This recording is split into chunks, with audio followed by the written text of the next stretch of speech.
bàจะสู้พวกแม่บุกโอนยืงbà chân dưa thayนี้คือไงตีđập pi bàตีđập piนะbà chân dương cho xong máy cứ dương ngàyตีđập buồn bà chân sầm rạpพวกแม่บุกโอนยืงbàเตรียมรอเนื้อbà thayนี้คือthay tất thay đập pi đó bà chân nhầm điบรอบđi chom bà đi chomสมัครแต่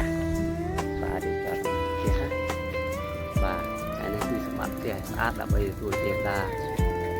បាទអញ្ចឹងបងប្អូនយើងបាទរៀបចំសម្រាប់ផ្ទះហើយទៅយើងថ្ងៃនេះថ្ងៃទី12ហើយបាទអញ្ចឹងយើងថ្ងៃ14យើងត្រូវថ្ងៃចូលឆ្នាំខ្មែរបាទរៀបចំជួយគ្នាតាមអស់គ្នា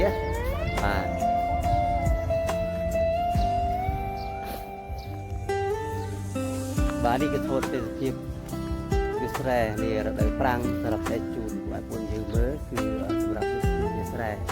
បាទប្រាំងគឺគូថៃ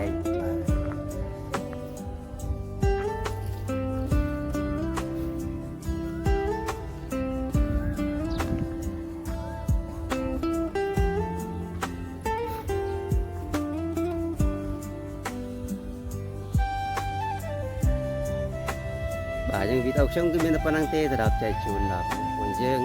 បាទចំណុចខ្ញុំមកផ្ទះខ្ញុំនឹងឡាយចែកជូនបងប្អូនយើងទស្សនាមើលដល់គ្នាទៀតណាបាទអញ្ចឹងសូមអរគុណបាទ